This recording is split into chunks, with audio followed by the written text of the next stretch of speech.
Quando pensamos em histórias de vampiros no cinema, a maioria das pessoas imagina castelos antigos, noites elegantes e criaturas que seduzem suas vítimas nas sombras. Mas existe um filme que pegou essa ideia clássica e levou para um cenário muito mais cruel e realista. Um lugar onde o sol simplesmente desaparece por um mês inteiro. Imagine uma cidade isolada, coberta por neve, onde a escuridão dura 30 dias seguidos. Nenhum amanhecer, nenhuma esperança de luz, apenas uma noite interminável. Agora, imagine o que aconteceria se vampiros descobrissem esse lugar. Essa é a premissa de 30 Dias de Noite, um dos filmes de vampiro mais intensos e brutais dos anos 2000. Lançado em 2007 e dirigido por David Slade, o longa trouxe uma abordagem muito diferente para o gênero. Em vez de vampiros românticos ou elegantes, aqui eles são criaturas selvagens, predadoras e absolutamente impiedosas. Mas o que muita gente não sabe é que essa história não nasceu no cinema. Na verdade, ela começou no mundo dos quadrinhos e quase não chegou às telas. Antes da gente mergulhar nessa história gelada e sangrenta, já deixa o seu like no vídeo e se inscreve no nosso canal, se você gosta de descobrir a origem e os bastidores dos filmes. Aqui a gente explora curiosidades, histórias de produção e detalhes que muitas vezes passam despercebidos. Agora sim, bora conhecer a história por trás de 30 Dias de Noite. Eu sou o Henrique e você está no canal Filmalizando.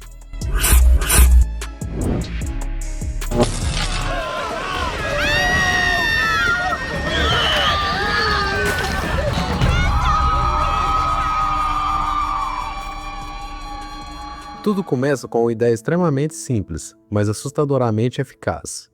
Existe um fenômeno real que acontece em regiões próximas ao Círculo Polar Ártico, chamado noite polar. Durante o inverno, o sol simplesmente não aparece no horizonte por semanas. No norte do Alasca, algumas cidades passam cerca de um mês inteiro mergulhadas em escuridão. Uma dessas cidades era Barrow, no Alasca, que hoje é conhecido como Utqiagvik. E foi justamente esse fenômeno que inspirou o escritor Steve Niles. Em entrevistas, Niles já comentou que pensou em algo muito simples. Se vampiros realmente existissem, qual seria o lugar perfeito para eles se alimentarem? A resposta parecia óbvia: uma cidade onde o sol desaparece por 30 dias. Inicialmente, Niles chegou a imaginar essa ideia como um possível roteiro de filme. Mas na época, ele teve dificuldade para vender o projeto em Hollywood. Em vez de abandonar a ideia, ele decidiu transformá-la em uma história em quadrinhos. Para isso, ele se uniu ao artista Ben Temple-Smith, conhecido por seu estilo visual sombrio e experimental. Juntos, eles criaram a minissérie 30 Dias de Noite, publicada em 2002 pela editora IDW Publishing. A HQ rapidamente chamou atenção dentro do gênero de terror. A arte de Temple-Smith era suja, texturizada e perturbadora, cheia de sombras e manchas que criavam uma atmosfera extremamente opressiva. Não era o tipo de visual limpo que se via em muitos quadrinhos da época. A combinação da arte sombria com a premissa brutal da história fez com que a obra ganhasse destaque rapidamente, e então Hollywood finalmente percebeu o potencial daquela ideia. Os direitos de adaptação acabaram sendo adquiridos pela produtora Ghost House Pictures, fundada pelo diretor Sam Raimi, conhecido pelo seu trabalho em filmes de terror e também pela trilogia do Spider-Man. Com Raimi envolvido como produtor, o projeto ganhou força e finalmente começou a se transformar em um filme. Para dirigir o longa, foi escolhido David Slade, que havia chamado a atenção com o perturbador thriller Menina Má. Slade tinha um estilo visual intenso, sombrio e muito focado na tensão psicológica, algo perfeito para a atmosfera que 30 Dias de Noite precisava. No elenco principal, o papel do xerife Eben Oleson ficou com Josh Hartnett. Ao lado dele está Melissa George, interpretando Stella, sua ex-esposa. A história começa quando a pequena cidade de Barrow está se preparando para o início do período anual de escuridão total. Muitos moradores deixam a cidade antes que o inverno extremo comece, mas alguns permanecem para enfrentar o mês inteiro sem luz do sol. Logo nos primeiros dias, coisas estranhas começam a acontecer. Cães aparecem mortos, linhas de comunicação são destruídas e um homem misterioso surge na cidade, com um comportamento extremamente perturbador. Esse personagem é interpretado por Ben Foster, e ele parece saber exatamente o que está prestes a acontecer. Pouco depois, o verdadeiro pesadelo começa. Um grupo de vampiros invade a cidade durante a primeira noite do período de escuridão. O ataque é rápido, brutal e completamente devastador.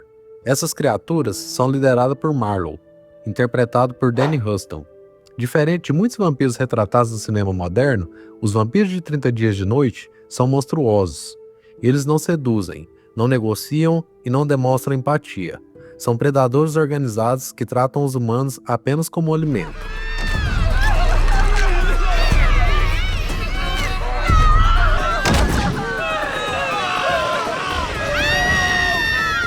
E com 30 dias inteiros de escuridão pela frente, Barrow se transforma num lugar perfeito para um massacre. Um dos momentos mais marcantes do filme acontece durante uma cena aérea, que mostra a cidade enquanto os vampiros atacam os moradores pelas ruas cobertas de neve. A sequência se tornou uma das imagens mais lembradas do terror moderno, justamente pela sensação de caos absoluto. Apesar de ter um orçamento relativamente modesto, cerca de 30 milhões de dólares, o filme acabou arrecadando aproximadamente 75 milhões de dólares das bilheterias mundiais. Com o tempo, ele se consolidou como um filme cult dentro do gênero de terror. Mas a história não terminou ali. Em 2010, foi lançada uma continuação, chamada 30 Dias de Noite, Dias Sombrios, dirigida por Ben Kentai. A sequência acompanha Stella após os acontecimentos do primeiro filme, enquanto ela tenta convencer o mundo de que vampiros realmente existem e passa a enfrentá-los novamente. Embora essa continuação tenha sido lançada diretamente em vídeo e não tenha alcançado o mesmo impacto do primeiro filme, ela ainda serve como uma expansão da história original.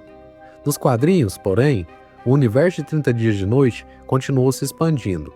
Steve Nice escreveu várias outras histórias ambientadas nesse mundo, explorando novos personagens e novos encontros com vampiros em diferentes lugares.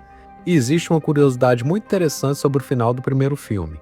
No clímax da história, o personagem Eben toma uma decisão desesperada para salvar as pessoas que ainda restam na cidade. Ele injeta em si mesmo sangue de vampiro, para se transformar temporariamente em um deles e ganhar força suficiente para enfrentar Marlowe.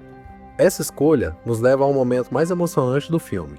Depois da batalha final, Eben começa a sucumbir à transformação, e com o nascer do sol finalmente chegando, após 30 dias de escuridão, ele decide esperar a luz do lado de Stella, sabendo que ela irá destruí-lo.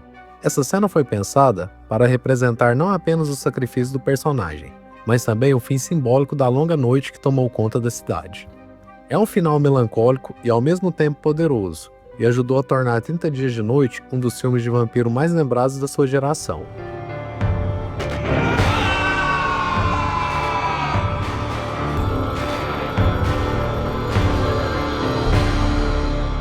E se você quiser assistir ao filme hoje, 30 Dias de Noite costuma estar disponível em plataformas digitais de aluguel, como Prime Video, Apple TV e outras lojas digitais, embora a disponibilidade possa variar dependendo da região. Mesmo quase 2 décadas depois do lançamento, o filme ainda se destaca por sua premissa simples, mas extremamente eficaz. Afinal, às vezes uma grande história começa apenas com uma pergunta. E nesse caso, a pergunta era: o que aconteceria se vampiros encontrassem uma cidade onde o sol desaparecesse por 30 dias? Agora eu quero saber a sua opinião. Você já assistiu 30 Dias de Noite? E o que achou dessa versão muito mais brutal dos vampiros? Conta aqui nos comentários. Obrigado por assistir até aqui e até o próximo vídeo.